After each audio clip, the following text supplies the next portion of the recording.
there are extreme dangers in the World Health Organization documents, and the sovereignty of every country in the world and the national sovereignty, the individual medical freedom is at risk here, including that of Israel. The World Health Organization, the way that their amendments, the way they amended the international health regulations and the new pandemic treaty are part of, or could be used to install like a global government. Shalom to everybody. I'm Gali Bat-Chorin, and you are in Arutz Tov, which means good in Hebrew. And today is very, very good because I've got with me an amazing guest.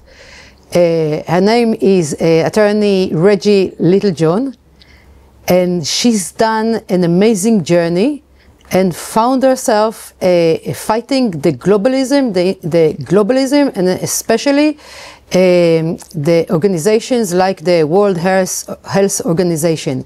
רג'י is here in Israel. She fly 17 hours just to get to speak for 3 minutes in the Israel Parliament, which is the Knesset, and that was a crucial talk.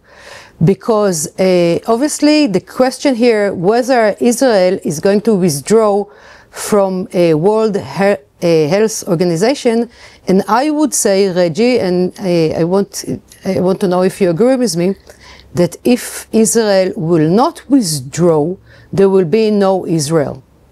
Oh my goodness, that's quite a statement. What I did was I flew from the United States to speak at the Knesset because there are extreme dangers in the World Health Organization documents, and the sovereignty of every country in the world and the national sovereignty, the individual medical freedom is at risk here, including that of Israel. And I think that the World Health Organization, the way that their amendments, the way they amended the international health regulations and the new pandemic treaty are part of, or could be used to install like a global government. So you lose the sovereignty. You lose the sovereignty. So there's no state. Right. There's a blurring of the states, but yes. And people are asking me, even actually my husband said, what's your obsession with the World Health Organization? It's been there forever. Most of the countries are part of it. It's never. Nobody has to listen to it. Well, what's the fuss? Okay, well, this is the thing. In the beginning, the World Health Organization was a very benign organization, and it was funded by the countries, and it concentrated on things like sanitation and polio. But later on, now it has changed, and now it's not just funded by the countries. A very large chunk, I think a majority of its funding, comes from private interests, like nonprofit organizations. For example, the Bill and Melinda Gates Foundation is a major funder, and also Gavi, which is another vaccine-related organization. And so in the past, when the World Health Organization was just funded by the countries, you could trust their advice. But now they are being funded by organizations like the Bill and Melinda Gates Foundation and Gavi that are related to, for example, vaccines, that really pressing vaccines, and would make a lot of money if vaccines were required of everyone. So that's a conflict of interest. So you showed us, you've been in the conference in Forum Cafe Shapira the other day, and you showed us that Bill Gates, by his so-called philanthropy, right, he gained 20 times 20 to 1 return on investment. 21. So there is an interview because of the pandemic, and because he invested in pharmaceutical. He was saying, this is an interview in front of the World Economic Forum, and he was saying that vaccines have yielded to the Bill and Melinda Gates Foundation a 20 to 1 return on investment. So in other words, for every $20, for every $1 they put in, they get $20. They put in 10 billion. So that means on that 10 billion, they would have gotten 200 billion minus the 10. So that's, and he was saying that that is the best return on investment that he's ever had. So if he's funding the World Health Organization, and if Gavi is funding the World Health Organization, my question is, could the World Health Organization possibly be influenced by that? To, for example, mandate vaccines because their major funders would benefit so much. And so what you're saying is that you give you give the organization the power, or some say the monopoly, of deciding whether there's a world epidemic or not. So they can decide that there is just for profit. That's right. It makes it so that people need to question, are they doing this because this is just an unbiased opinion, or are they doing this because it would benefit their funders? And that should not be. For an organization with that much power, there should not be any question that they are completely unbiased. And they have given themselves a lot more power. So in June of last year, they passed new international health regulation amendments. And let me tell you some of the things that are in these amendments. Number one, in the way that they pass them, they have at Article 55 in the WHO's own international health regulations, which requires that they would submit the final text of anything they're going to vote on 4 months in advance. And they did not submit it, I don't think, even 4 hours in advance. They submitted the final draft the same day it was voted on. So they violate their own rules. People say, oh, maybe with regulation it'll be okay. But they just violate their own regulations. They are, in my opinion, completely lawless people. And what they did is they required every nation, including Israel, to appoint a national IHR authority, so National International Health Regulation Authority, or a national IHR focal point. And these bodies, these new bodies inside of every country, they shall coordinate the implementation of the regulations within the jurisdiction of the party. So these are... You know how it used to be called back old in the USSR? Politruk. It's in every organization, and every organization, big or small, they had to have a political guy who's in charge of that the organization will keep up the line of the party. That's right. That's right.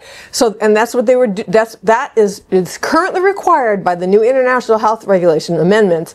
That every country will have this, and part of their mandate is to adjust domestic legislation and domestic relationships to implement the international health regulations. Okay, so their job is to change the laws within any country to maintain the party line for the World Health Organization, and that, in my opinion, is a violation of our national sovereignty.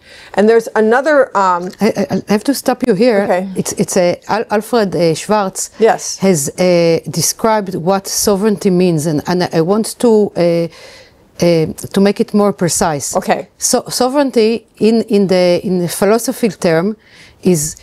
A sovereign is the one who makes his own rules. That's right. So once you have a country and you've got rules coming outside of the country, and they force their laws on your domestic laws, it does.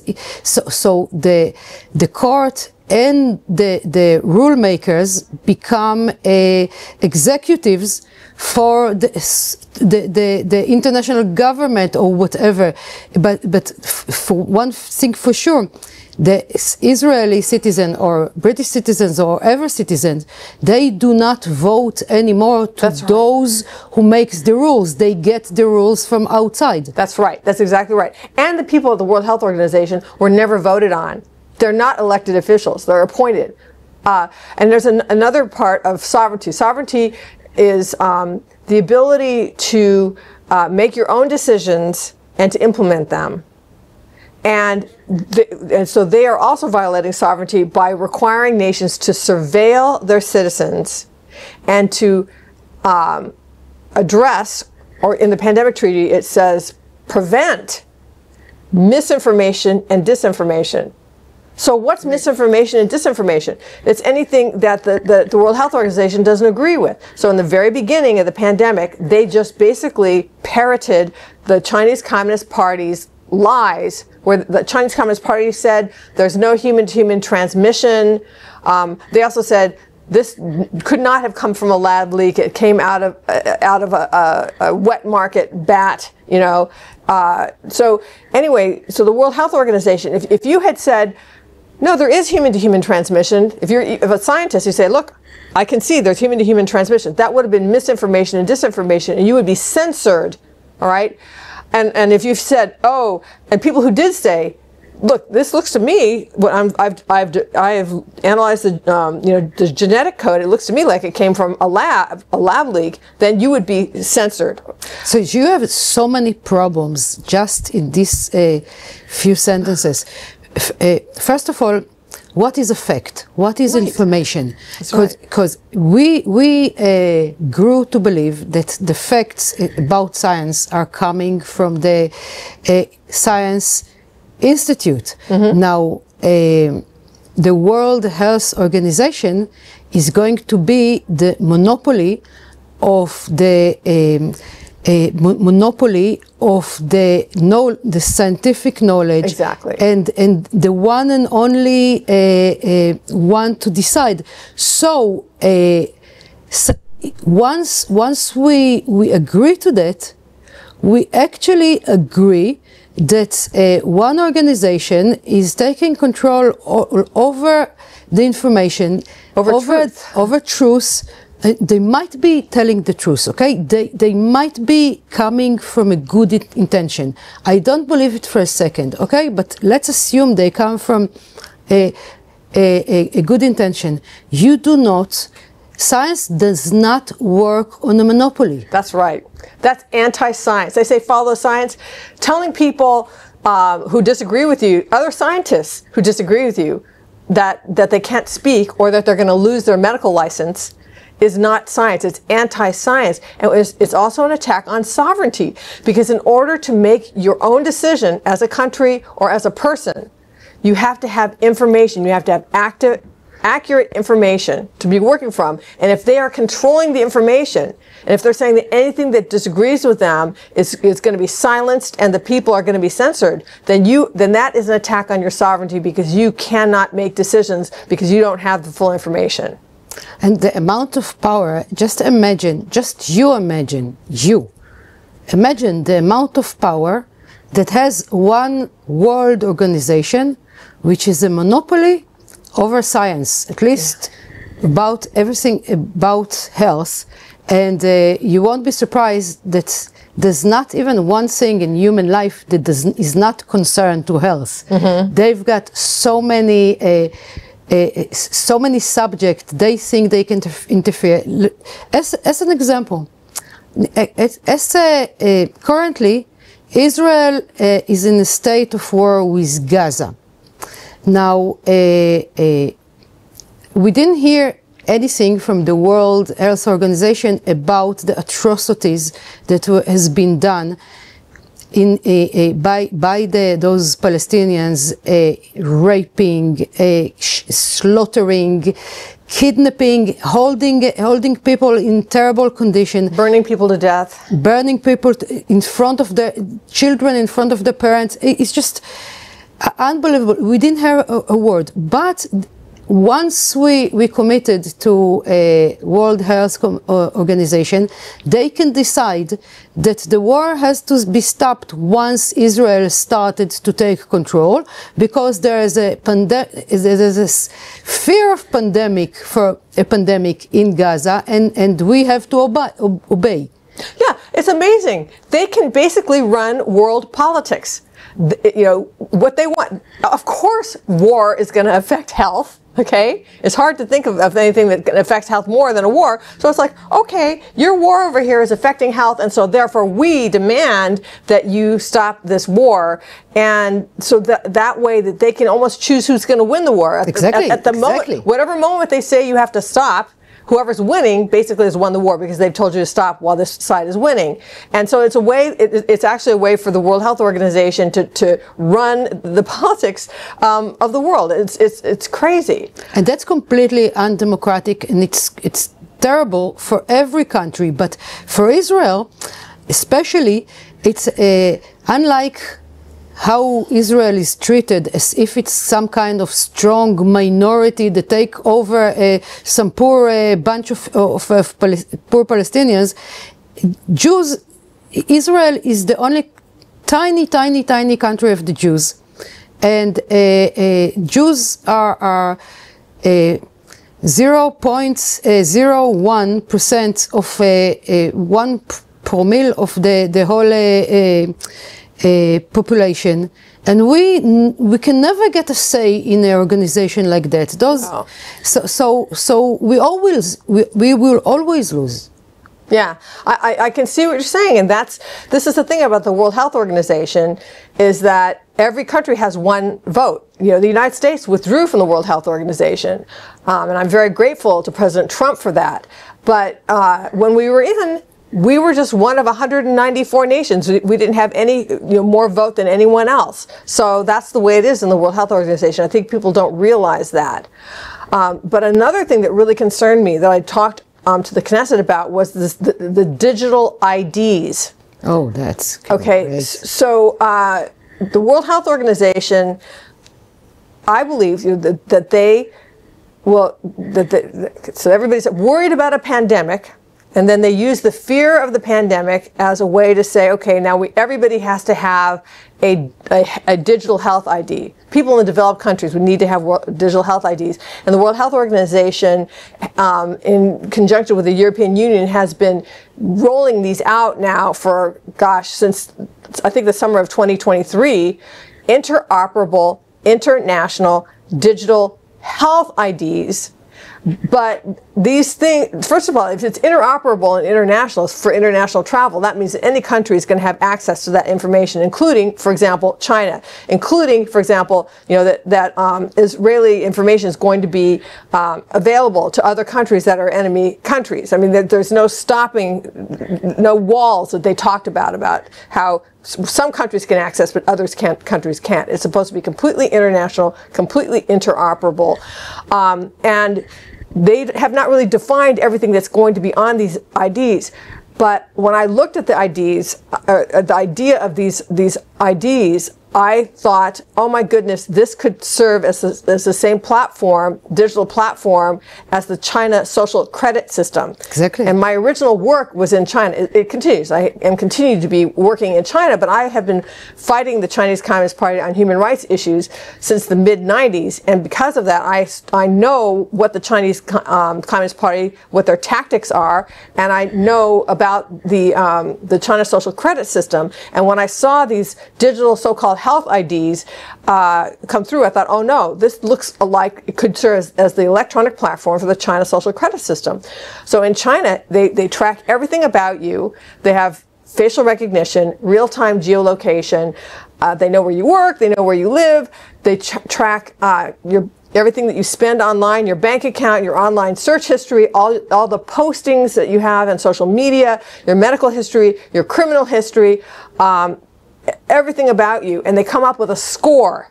And that score, if you are a reliable, trusted Chinese communist sheep that does everything they say, to the party. If you're loyal to the party, you can have what looks like a normal life. But if you are not loyal to the party, if you do things that they don't like, for example, if you criticize them online, or if you, for example, refuse to get the 5th booster or whatever they are pushing, then your score will go down, and then there's punishment. Okay, so it sounds like Orwellian dystopia, but we can see it already in the free world, Canada, for example. Well, that's what happened in Canada, where the Canadian truckers had held a protest against vaccine mandates, and they were cut off from their credit cards and their bank accounts. Exactly. And that's what they can do. And my concern is that these digital IDs can perform the same function all over the world. There's a chart on the World Economic Forum website. that it's just called digital IDs, and what they say is these digital IDs will make it so much more convenient for you to do all of these things. Okay, so, but what they don't say is if you don't have a digital ID, it's going to be very hard for you or maybe impossible for you to do all these things.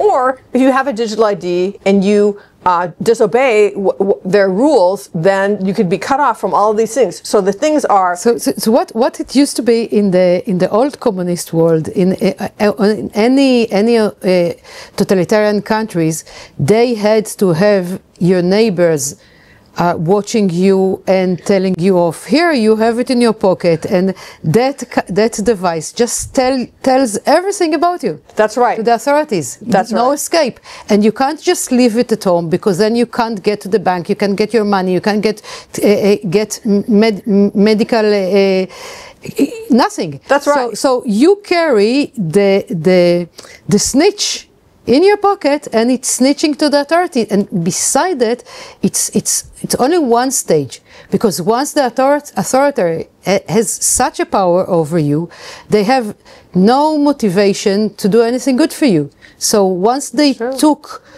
your whole freedom, that means you can't resist, and then they can do anything they want to you. That's right. You completely understand the danger here.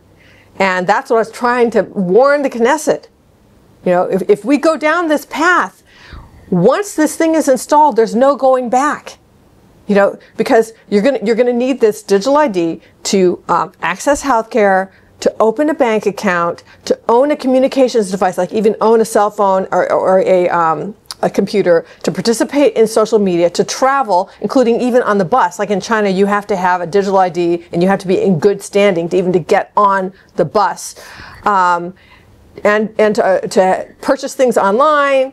And you need it for every single aspect of your life. So when you need it to access all of these things, they're also tracking you on all of these things, and then they are and everything you do is going to contribute to your social credit score. And once this is in place, there will be no more dissent, because as soon as you dissent, they're going to shut you down. They can shut you off from your credit cards and your bank accounts. They can starve you. They don't need. They are not dependent on you anymore. That's right. They're not dependent on your vote. They can stop you from resisting immediately. They know who are the people you're talking about. It's all digital. It's all. They get all the information. You can't hide anymore, and that would be the end of freedom. For the humanity, maybe for a very, very long time. Now, I just want to say how much I appreciate you and your understanding of this, because very few other people actually understand this, and you obviously really get it. So I appreciate that. Actually, I get it. It's not that difficult, because I read the philosophy of the philosophy that actually today they teach in every university. All the new Marxists, and we mentioned Herbert Marcuse yesterday. They were all leading for exactly that. They thought each and every one of them needs to control the whole humanity together, and they'll do it beneficially and nicely, and everything will be. They wanted the control, and they had those ideas, and I actually read it straight from the source. Yeah, I know, but most people would read that and they would not be able to connect it to what the World Health Organization is doing right now. So I think that's actually a very brilliant connection. You're able to make that connection. So and that would be a very good moment to ask you, how did you connect it? Because you started at Yale, right? Yale is the fortress of liberal lefties, and you studied law in Yale, and then you start working as a human lawyer, which is also very much on the.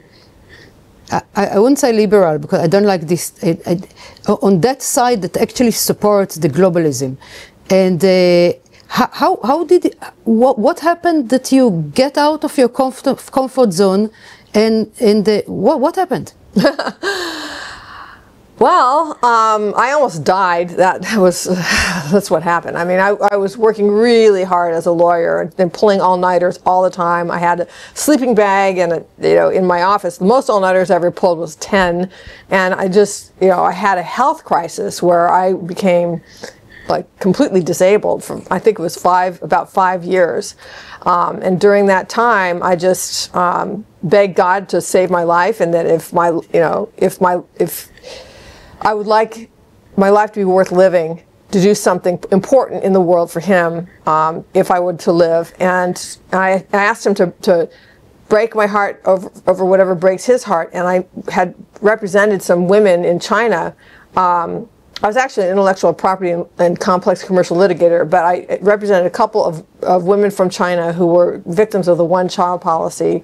And God, I feel, just broke my heart for those babies and the women who were being, forcibly aborted, even up to the 9th month of pregnancy. So I left the practice of law, established Women's Rights Without Frontiers, to fight forced abortion in China. And that's when I mentioned to you that I had been combating the Chinese Communist Party since the mid-90s. And so because of my long sort of battle with them, I was able to recognize when COVID happened the kinds of tactics that were coming down from China and that were being promoted throughout the world through the World Health Organization. That's when I decided that it was really important. It was so important because of what you said, that once this totalitarian biotech surveillance police state is installed, there's no going back. Because if you try to dissent, they'll just shut you down. And you say that you've got your snitch in your pocket. That's true. Your cell phone is going to be snitching on you constantly. But one of the things the Chinese Communist Party loves to do is atomize society, making everybody completely separate and alone. So under the one-child policy, if a woman was illegally pregnant, meaning she was pregnant without a birth permit, so this was a long time ago. We're now under a 3-child policy. So what I'm talking about is a long time ago. But she could be snitched on by her family, her friends, her co-workers, people who just sat in the village and watched women walk by and watching their abdomens to see if anybody looked like they were pregnant. And if they did, they would demand to see her birth permit. And if she didn't have one, they would drag her off for a forced abortion. And so what that does is it makes it so that there's no one you can trust. You can't trust your family, you can't trust your friends, you can't trust your neighbors, you can't trust your co-workers. And so if you can't trust anybody, you can't organize for democracy. Exactly. And this is the same thing with the social credit system if it were to come to the rest of the world. Because if you had a low mark of social, I wouldn't want to socialize with you because it will rub on me. That's exactly right. So that it's a way of isolating you from your family and your friends and everyone else, because no one is going to want to call you, text you, come close to you physically, because both of you are going to be wearing your cell phones. Besides, there's surveillance cameras, so everybody knows if you're friends, and just stay away from you because your score could affect my score. And it's just a way of basically almost starving a person to death. Exactly, starving emotionally and physically. But I want to ask you, how does your friends and your family and your milieu is treating you once you started to go in this road? Do they think that you are some kind of conspiracy theory monger, or how are they taking it? Okay, so I have sort of two sets of people. One is the people who think I'm a conspiracy theorist. Okay, so like, for example, my own kid, he's like, "Mom, you're just, you're so far out there." What's his name? I don't want to say what his name is. Okay, camera here. The kids of רג'י, I vote for it. I confirm that it's not a conspiracy. I'll have to show him that. Okay. And what I say to people who think this is a conspiracy theory, I say, read the documents and watch the videos. You were at the presentation I was at the other night. I have videos of these globalists saying what they're doing. They're proud of it. Huh? They're proud of it. They're so detached from everything. I think they detach from being human. I've got this theory, and maybe I'll work it for you. Give me some moments, okay? I've got this year. Once I watched the guy who runs North Korea, and I understood something. It actually takes a village to raise a person. So if by chance, because we are educating each other every second.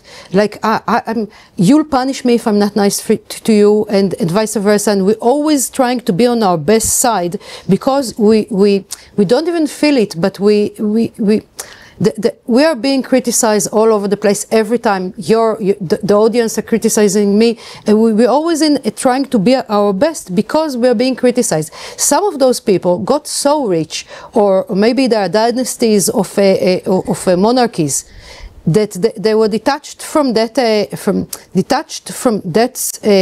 human surrounding, that they care about their what other people think of them. So after a while, they just become something that us human we never seen before. It's a human who's completely disconnected from what the society think about him, and they become kind of a weird, psychopathic, I don't know what, but it's not human anymore, I think. That is a very, very frightening thought. And so I think that you should pursue that idea. But you asked me, does everybody think that I'm crazy? No. People who read the documents. I mean, this is a 2-page. They don't even hide it. No, they don't hide it. They write it right out there. It's right there in the documents. Now, the thing is that it is, in a lot of these documents, they're very long, they're very boring, they're very legal, technical. That's why I, as an attorney, can read these things and bring something to the table and say, look, I found this in here, and you know what it means? Yes, okay. they put the bad things, they hide it, but it's bad enough to read it. It's like, you see the Klaus Schwab, you will own and nothing, and right. You will be happy. It's like out of Dr. Strangelove. Well, okay, so there's Yuval Noah Harari, right? He's sort of the right-hand man of Klaus Schwab, and he says things that are outrageous, but he says them right out. So he's sort of the thought leader behind the World Economic Forum in a lot of ways, and he says, free will is over. It's over. We have ways of manipulating society and manipulating people that they will not even be able to know that they're being manipulated. Hack to their brains. That humans are hackable animals. And so then Klaus Schwab is saying we've got the 4th Industrial Revolution here with all these digital IDs and everything. So the AI and robots are going to be able to do 90% or some large percentage of what people do. We don't need people anymore. We don't need so many people anymore because not everybody can be a robot polisher. That's a quote from Klaus Schwab. That was Yuval Noah Harari. No. Klaus Schwab said, and then Yuval Noah Harari was asked, well, what do you do with all of these useless people? That's what he calls us.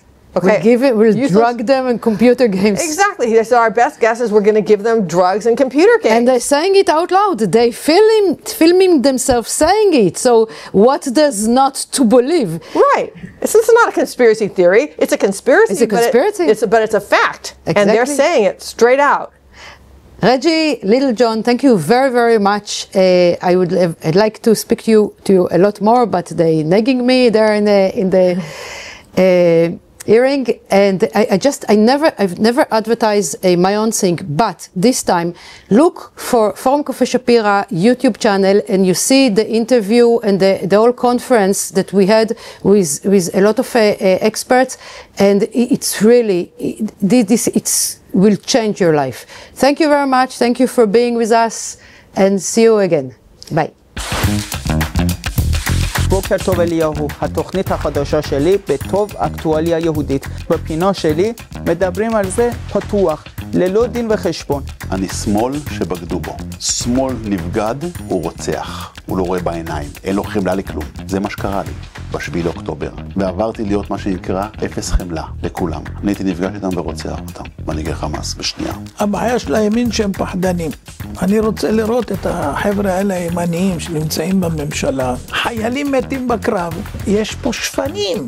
איך העם 30 שנה הולך ובוחר באותם שפנים. פחדנים! הכל חד וחלק על השולחן.